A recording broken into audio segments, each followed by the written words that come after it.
Good morning student. आपका स्वागत है मेरे इस नेक्स्ट वीडियो में। और आज हम इस वीडियो में जो है डेप्थ्स का मीनिंग सीखेंगे, जो कि एनालिसिस ऑफ फाइनेंशियल स्टेटमेंट की बुक में बहुत इंपॉर्टेंस रखता है। बेसिकली ये रेशियो एनालिसिस में इसका बहुत यूज़ होता है।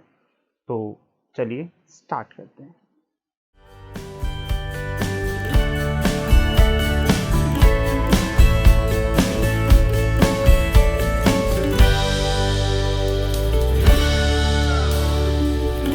Welcome back. तो आज हम इस वीडियो में जो है डेप्थ्स का मीनिंग समझेंगे। तो देखिए, जहाँ तक कंपनी की बैलेंस शीट की बात है, तो उसमें जो है हमारी जो है इक्विटी एंड लायबिलिटीज़ की हेडिंग में सबसे पहले जो मेन हेडिंग है वो है शेयर होल्डर्स फंड्स। दूसरी हेडिंग है हमारी नॉन करंट लायबिलिटीज़ और तीसरी है हमारी करंट लायबिलिटीज़। जबकि हम असेट साइड पर आते हैं तो असेट्स में हमारी दो मेन हेडिंग है, एक तो आपकी नॉन करंट एसेट्स और एक आपकी करंट एसेट्स। तो यहाँ पर जो आपका नॉन करंट लायबिलिटीज़ हैं वही एक्चुअल में डेप्ट्स कहलाते हैं। तो अब यहाँ पर आपको जो ध्यान रखना है वो ये है कि हम जब डेप्ट्स की बात कर रहे हैं तो एक्चुअल में ये और कुछ नहीं, नॉन करंट लायबिलिटीज़ है हमारी, और इसको हम लॉन्ग टर्म डेप्ट्स भी कहते हैं और लॉन्ग टर्म लायबिलिटीज़ भी कहते हैं। तो देखिए, जहाँ तक हम नॉन करंट लायबिलिटीज़ की बात करते हैं तो बैलेंस शीट में जो है सीबीएसई ने जो हमारे सिलेबस में रखा है वो सिर्फ दो ही आइटम्स हैं जो हमें ध्यान रखनी है कि नॉन करंट लायबिलिटीज़ में आपका एक तो लॉन्ग टर्म बोरोइंग्स आती हैं और दूसरा जो है आपकी लॉन्ग टर्म प्रोविजंस आते हैं।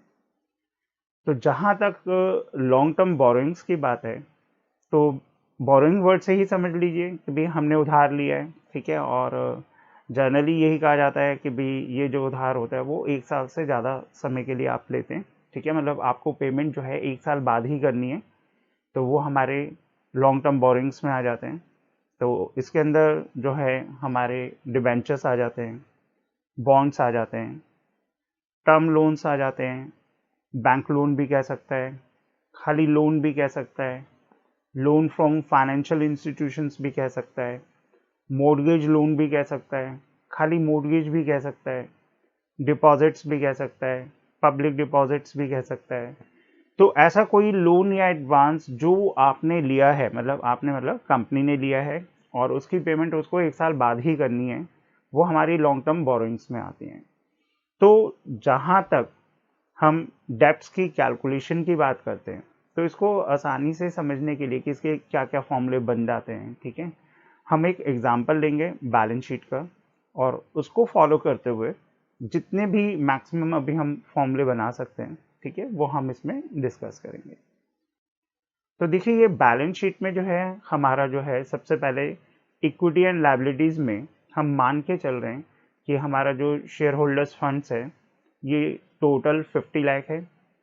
नॉन करंट लायबिलिटीज़ के नाम पर इसमें अभी हमने सिर्फ दो ही इसकी मेन हेडिंग ली हैं जो न्यूमेरिकल्स के हिसाब से आपको ध्यान रखनी है। एक तो लॉन्ग टर्म बोरिंग्स जो कि 25 लाख है और लॉन्ग टर्म प्रोविजन जो है वो हमारे 5 लाख के हैं।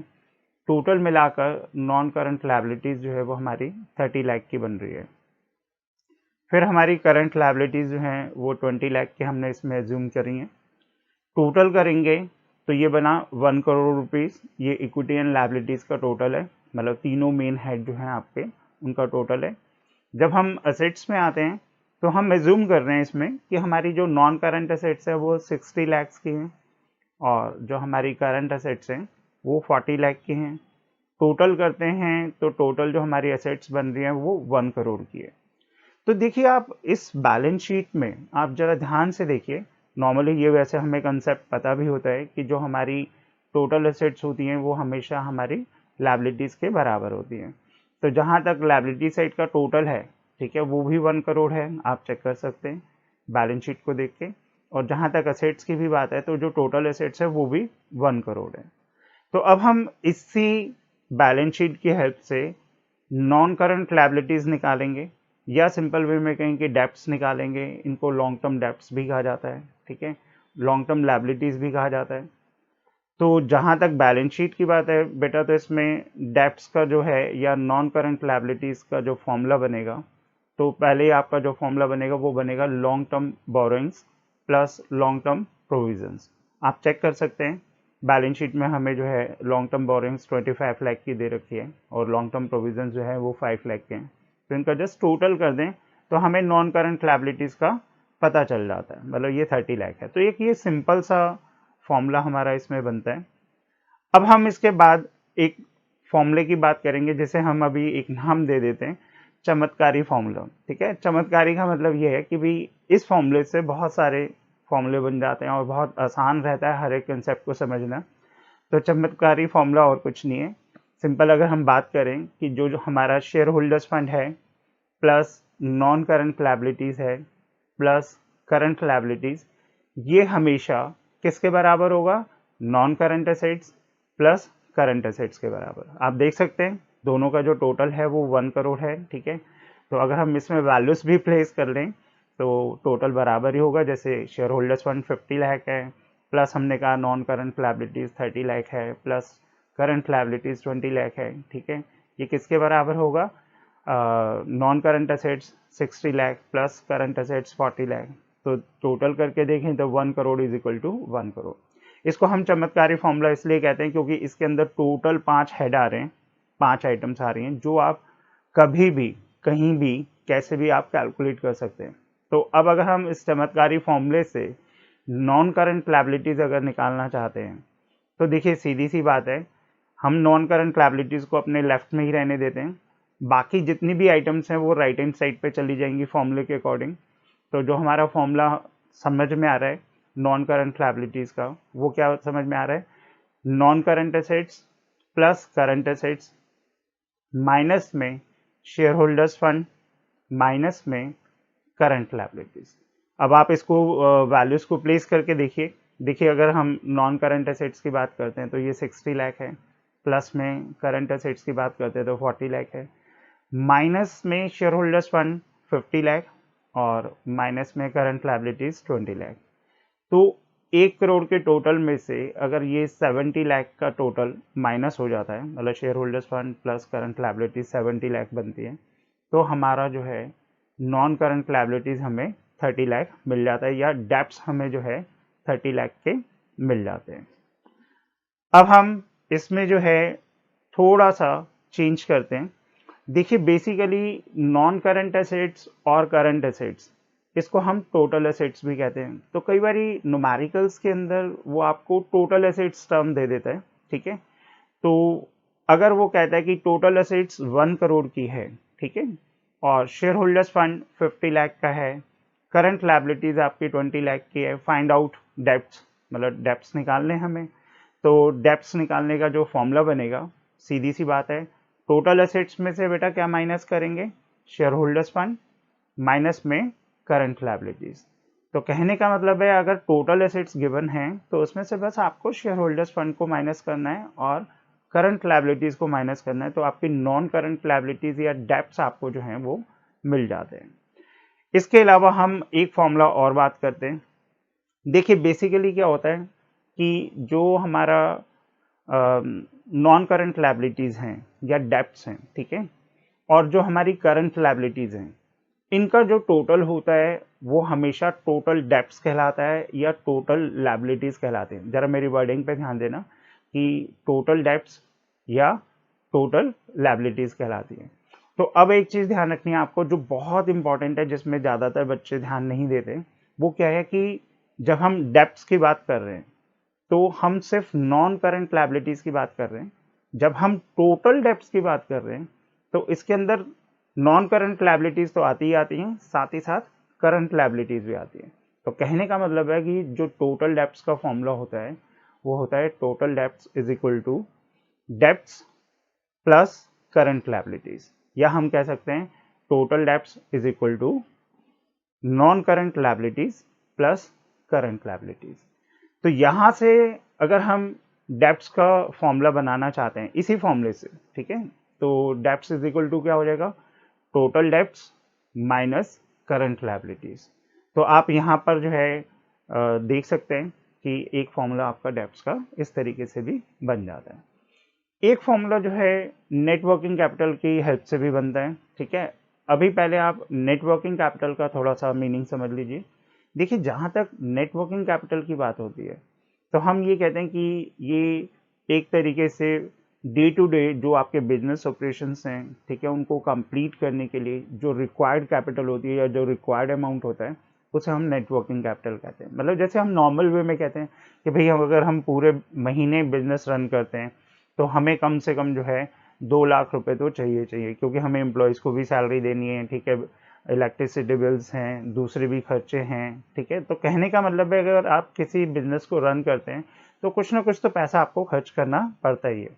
तो कितना पैसा आप खर्च करते हैं, ठीक है, या बिजनेस को सही ढंग से रन करने के लिए जो आपको रिक्वायर्ड कैपिटल होती है या रिक्वायर्ड अमाउंट होता है उसे नेटवर्किंग कैपिटल कहते हैं। अब देखिए, नेटवर्किंग कैपिटल के कंसेप्ट को करंट एसेट्स और करंट लायबिलिटीज की हेल्प से समझाया गया है। करंट एसेट्स क्या होती हैं? ऐसी एसेट्स जो विद इन 1 ईयर कैश में कन्वर्ट हो जाती है, जबकि करंट लायबिलिटीज ऐसी लायबिलिटीज होती हैं जिनकी हमें विद इन 1 ईयर पेमेंट करनी होती है। अब देखिए, वैसे सिर्फ समझा रहा हूँ मैं कि करंट एसेट से जूम कर लेते हैं, जैसे हमारे इस बैलेंस शीट में भी है। करंट एसेट्स हमारी 40 लाख की है, ठीक है, और हमारी करंट लायबिलिटीज जो है वो 20 लाख की है। तो अब वही बात है, अगर हम कहते हैं करंट एसेट्स 40 लाख की है तो इसका सिंपल सा मतलब है कि ड्यूरिंग द ईयर हमारे पास 40 लाख रुपीज़ आएंगे, मतलब वो कैश में कन्वर्ट हो जाएंगे। वहीं पे करंट लायबिलिटीज 20 लाख की है तो इसका मतलब वो जो हमारे पास 40 लाख इकट्ठे हुए हैं उसमें से हमें 20 लाख देने पड़ेंगे, मतलब करंट लायबिलिटीज की पेमेंट करनी पड़ेगी। अब 40 लाख आए, उसमें से आपने 20 लाख पे कर दिए, तो जो बचा आपके पास वो कितना बचा? 20 लाख। ये जो बचा है अमाउंट, यही आप बिजनेस में यूज कर सकते हैं। तो इसलिए नेट वर्किंग कैपिटल का फॉर्मूला बनता है current assets minus current liabilities. अब हम दोबारा से अपने चमत्कारी फॉर्मूले पे आते हैं, ठीक है। चमत्कारी फॉर्मूला आपको ध्यान रखना है, मतलब टोटल इसमें 5 हेड होती हैं जो मैं पहले भी आपको समझा चुका हूँ। Shareholders fund plus non current liabilities plus current liabilities is equal to non current assets plus current assets. तो अब हम अगर इस फॉर्मूले को थोड़ा सा चेंज करें, जैसे हम बात ही कर रहे हैं कि non current liabilities is equal to होता है हमारा non current assets plus current assets minus में शेयर होल्डर्स फंड माइनस में करंट लायबिलिटीज। अब हम इसमें ध्यान दें, जो हमने राइट हैंड साइड पे फिगर्स लिखी हैं इसके अंदर जो है आपका current assets minus current liabilities अगर देखते हैं तो ये किसके बराबर होता है? नेट वर्किंग कैपिटल के बराबर होता है। तो कई बार न्यूमेरिकल्स में हमें क्या होता है, करंट एसेट्स और करंट लायबिलिटीज ना देकर नेट वर्किंग कैपिटल दे देता है, मतलब दोनों का डिफरेंस दे देता है।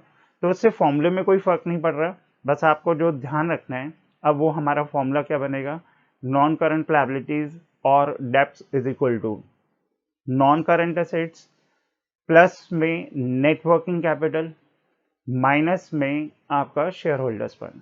तो यहाँ पर जो है जो current assets minus current liabilities था, ठीक है, उसकी जगह पर नेट वर्किंग कैपिटल दे रखा है। तो नेट वर्किंग कैपिटल बेटा नॉन करंट एसेट्स में जुड़ेंगी, ठीक है, क्योंकि एक करंट एसेट्स पार्ट जुड़ रहा है, और माइनस की जो बात थी करंट लायबिलिटीज, ठीक है, वो भी हमारा इसके अंदर नेट वर्किंग कैपिटल की डेफिनेशन में आ चुका है।